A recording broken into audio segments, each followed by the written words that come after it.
Eto amin'ny Fokotany Andavabary, commune Mahitsy, faritra Analamanga no miainga ny fanadihadiana miompana amin'ny fanapahariahana ny teknika agroekolojika. Efa betsaka ny tetikasa misahana azy ity ary mba efa ntaona ny vitsivitsy ihany koa no nivoizana azy. Saingy azo lazaina fa mbola vitsy ny mampiasa sy mihinana ny vokatra raha oharina amin'ny ezaka ataon'ny teknisianina sy ny mpamboly.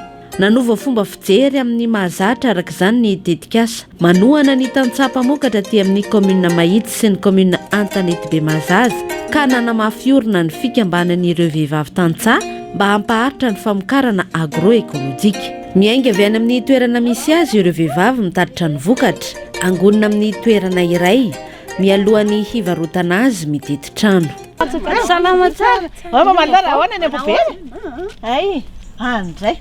Tena manahirana ke ay tonga zao reto mety. Ene mety reo tsy maninona malo. Dia zao ny zava-nisy tany aminazy zany dia reto no entiko. Ay ny alalo karakara isika haingana fa sao dia mba maika handro koa le olona faky.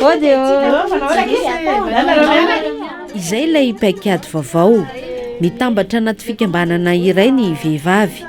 Fikambanana maromaro no misy etỳ an-toerana.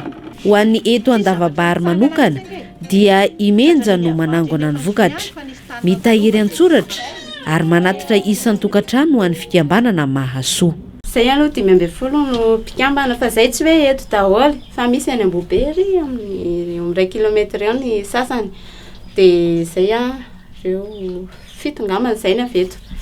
Dia samy mamokatra ny legioma fa zany hoe zay vokariko tsy vokarin'ny Zizela dia zay vokarin'ny Zizela tsy vokarin'ny Evelina mba amme an'ilay mpaneho karazan-javatra misy eo fa tsy hoe raha karazany BDP samy zay ambolenay daholo ny eo. Dia zay misy ny client commande indroa isan-kerinandro le tsy manana fitahirizana fa ho an'ilay madame ery Tanambao ery zao zareo mikomandy isaky ny tapa-bola na isaky ny ray volana satria tsy manana fitahirizana.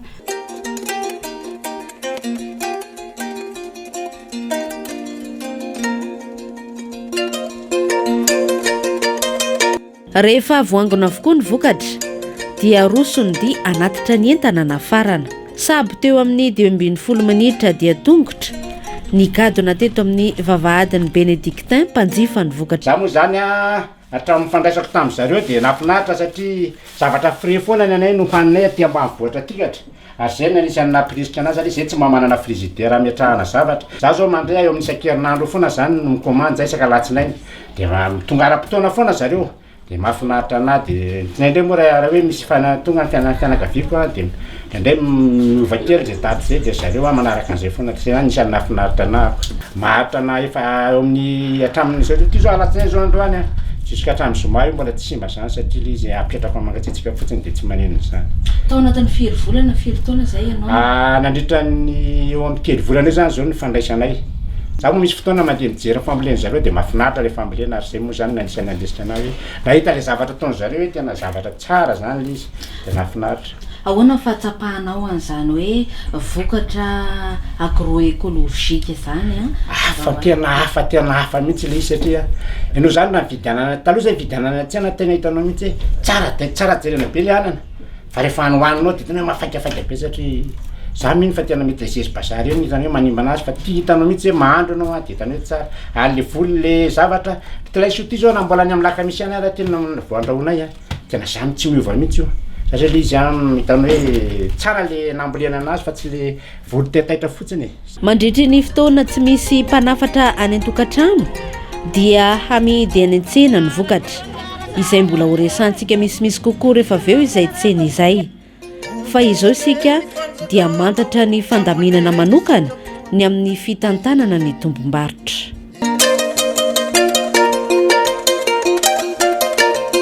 Ankoatran'ilay manatra ny tsena aloha dia manana tsena koa zay dia zay raha ohatra zany ka tsy lasa an'ilay satria ilay mikomandy any an-trano tsena somary elaela dia ilay tsena koa mbola vatsinay. Zany hoe Zizela no mitazona an'ilay tsena ao an-dakana. Dia zay vokatra anananay ka tsy lasa an'ilay olona mikomandy any an-trano dia aterinay any an-dakana. Zay aloha samy mamboly samy manana ny sambola eny dia rehefa alefa raisina risitra zay vokatra dia alefa any amin'ny mpikomandy dia mandefa indray ny client avy hoe misy andre tsiretsirety ve dia iazahanay aloha valiana foana mena fahafapo izy fa tsy hoe tsy misy dia miezaka zany zay manao an'izay hitazomana an'ilay client dia izay misy a dia alaina tsoratra ohatran'ilay teo hoe ianona manana an'izao ianona manana an'izao a dia atao anaty panier dia vidiny indray zaraina rehefa avy eo. Tafiakatra 520 isan-jato ny vokatra agroekôlôjika avy amin'ireo tany-tsaha mpamokatra rehefa nanaraka tsara ny fiofanana sy ny toromarika ara-teknika mpambolena. Izany no naomby dia avy amin'ny tetikasa Sambonay, tantanany AFD, agriculteur français développement international, ny réseau SO, na fikambanany tantsaha eto Madagasikara ary ny ANAE izay toana ny vondrona Europeanina sy ny vaomierany ranomasimbe indianina. Ny faritra niasany tetikasa dia faritra anankitelo: Analamanga, Itasy, Bongolava. Ny tantsaha nahazo tohana tamin'ny tetikasa dia tantsaha mpamokatra majinika na ilay ataontsika hoe famokarana tantanam-pianakaviana. Dia anisan'ny aktivité ngezabe na ny asa ngezabe tao anatin'ny fanohanana ny tantsaha dia ny fanapariahana ny fomba famokarana agroekôlôjika. Izany hoe mamokatra dia mitsinjo ny tontolo iainana, mitsinjo ny fahasalamana amin'ny teknika famokarana manaraka an'izay filana izay. Tao anatin'ny 3 taona niasan'ny tetikasa dia tantsaha 7 no nahazo tohana. Tanjon'ny tetikasa ihany koa ny ady amin'ny tsy fanjarian-tsakafo sy ny fanohanana manokana ny vehivavy tantsaha amin'ny fananganana tetikasa. Ny fomba fiasanay indray zany dia tao anatina tohana amin'ny lafiny maro no niasanay mba nafahana natratra izay tsy fanjarian-tsakafo izay, dia amin'ny alalan'ny fanapariahana le pratika agroekôlôjika. Izay zany le ankiray. Ny fomba fanohanana nataonay tamin'ny tantsaha koa dia nisy ny fijerena ny vehivavy manokana. Ohatra anankiray zany dia nisy ny vehivavy tanora izay hiditra ao anatin'ny matianina ao anatin'ny famokarana dia nomenay tohany ireny vehivavy tanora ireny. Nampiny izy tamin'ny fananganana ny tetikasany. Rehefa vita izay ka tafiditra ao anatin'ilay mahazo tohana izy dia nomena fiofanana. Mena fiofanana izy amin'ny lafiny teknika amin'ilay tetikasany fisafidiana iny zany, tena hoe teknika mpamokarana. Tanjona amin'ny fampiarana ny teknika agroekôlôjika dia ny fitantanana maharitra ny tany. Mirona bebe kokoa amin'ny fampiasana zezika organika mba hanatsara ny firafitra ny nofon-tany. Nahazo tombony tamin'ny fampiasana io zezika io i Narindra, monina eto Miantso, commune Antanetibe Mahazaza, izay tanora nahazo fiofanana voalaza tetsy aloha ary nahatsapa ny asaribida ny sakafo vokatra avy amin'ny zezika tsy misy simika. Le nambolena tamin'le zezi-basa taloha zany le amin'ny resaka tany aloha resako tonga dia hita hoe mafy be le tany fatratra be. Tsy ohatra le fa le agroekôlôjia amin'izao tonga dia hita mihitsy hoe malemy ohatra izany velona ny biby rehetra ao anatin'ny tany rehefa manao le agroekôlôjia anao. Efa nampiasa zezika simika i Narindra teo aloha fa hitany ny mahasamihafa ny vokatra. Le vokatra agroekôlôjia zany raha ohatra hoe raha amin'ny anana izao tsy marikivy izy fa tonga dia hitanao hoe matsiro dia malemy tsara le anana. Fa raha misy zezi-basa izy dia ohatra ny matsabotsaboka ohatra ny sady marikivy izany. Tafiditra ao anatin'ny teknika mpambolena ny fitantanana ny rano amin'ny alalan'ny fambolena hazo miteraka orana, ny fanaovana fefy velona manaraka ny sisim-boly, hiarovana ny tany tsy ho kondrika sy natao ho sakafon'ny biby. Kendrena mba ho tsy ho very fotsiny ny rano fa ampiasana amin'ny ilana azy. Maro ny teknika azo ampiasaina ao anatin'izay. Ny mpambolena aloha zany dia ny fanaovana volo rakotra. Fa ny ngezabe anankiray koa dia ny fanaovana reboisement, izany hoe ny toerana ambony izay tsy afaka ambolena amokarana vokatra dia volena hazo rakofana ala. Anisan'ny teknika koa dia ny fanaovana courbe de niveau moa ny mahazatra antsika azy, dia ny fanaovana tatatra, fitahirizana ny rano norana. Raha izay fanaovana fefy velona, fanaovana bande en herbe ozy izy ny filazan'ny teknika azy. Raha ny jery fambolena manokana efa mahazatra sy efa hainy tantsaha fa mbola voizina foana ny resaka fampivadiam-boly, ao koa ny fampidimbiasam-boly.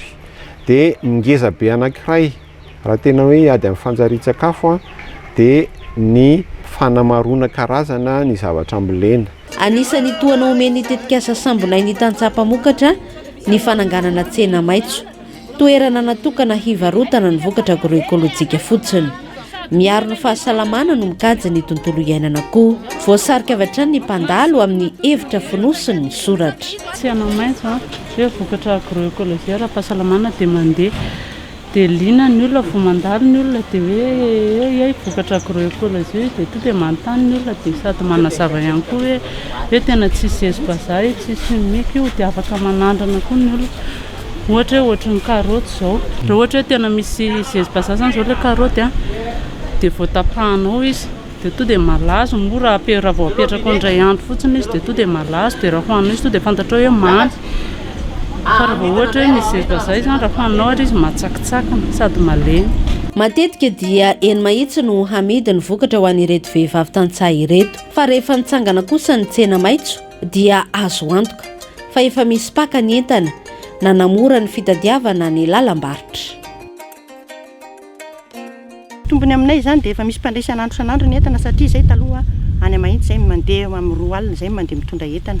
Fiandaminana izany fivarotana tana Mahitsy izany sady ratsy ny lalana no mandeha amin'ny roa maraina dia mijaly be dia tonga ny nefany tonga dia panera mandray anao fa tsy mba hoe tonga dia le grande surface ireny fa panera mandray any dia izay vidiny vidianany azy eo dia manaiky ianao. Fa hatramin'ny sy ny panier maraîcher zany sy ny poste misy ety aminay dia milamina izay amin'izao. Isaky ny roa andro zany izay manatitra mahazaza dia ohatr'izay koa ny Antanetibe dia mifandimby zany izay mpikambana hoe ancien iray no manatitra anana amin'izao dia ohatr'izao karaoty sy ihany. Fa na ny mpanjifa koa azy dia tsy ny salasala ny laza ny mahatsara ny vokatra agroekôlôjika. Mpanjifa eto dia matamanana misy daholo zany izay ilaina rehetrarehetra. Tsara ilay izy sady mateza mbola afaka tehirizina ohatr'izany.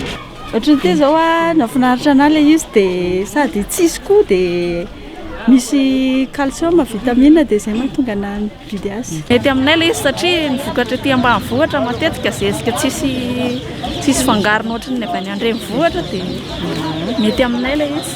Tsy mivarotra izay fa hohanina ny tena hoe ety zany mba hoe vokatra ety ambanivohitra dia izay no nahaliananay nankety. Za mpivarotra voatabia, mpivarotra ao an-tsena kely dia mivarotra legioma dia ity voatabia ity raha vao tsy bio izy dia mora simba kely fa ity assureko hoe ely ity vao simba. Ity azo hoe ty mahita dia hitondra indray aloha zany vao amidiko ao an-tsena fa ity assureko hoe tsy simba ity fa bio, tsisy zezim-bazaha tsiny. Ankoatr'izay dia toerana maro no hanateran'ireo fikambanany tantsahany vokatra toy ireo orinasa lehibe mamokatra akoho manatody lava sy ireo tranombarotra misy aty an-toerana.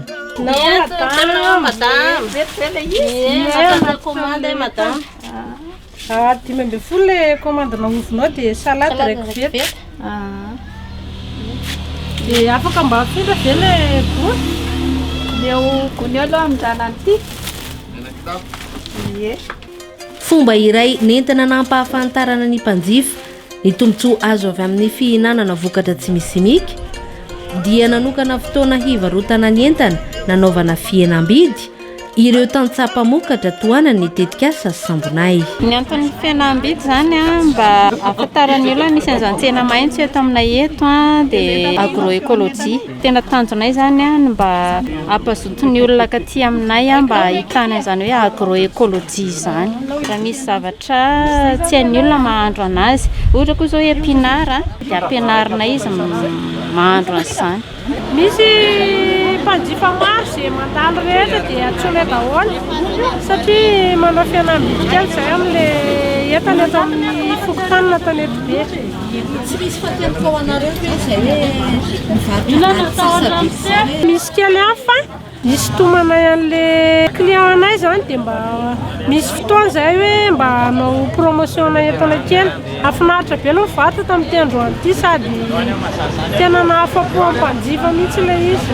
Tapitra ny tetikasa sambonay nampiarina tamina faritra telo teto Madagasikara tao anatin'ny 3 taona fa ny asa famokarana ataon'ny tantsaha kosa dia mitohy hatrany ary samy ezaka mametraka fivoarana isaka ny fikambanana. Dia ny zavatra azo antoka zany fa rehefa tapitra ny tetikasa dia mbola mipetraka ireo tolotra omena ho an'ny mpikambana satria ireo tantsaha dia efa azo atao hoe misy fandaminana izay ahafahana mampaharitra ny zavatra natao eo anivon'ny fikambanana.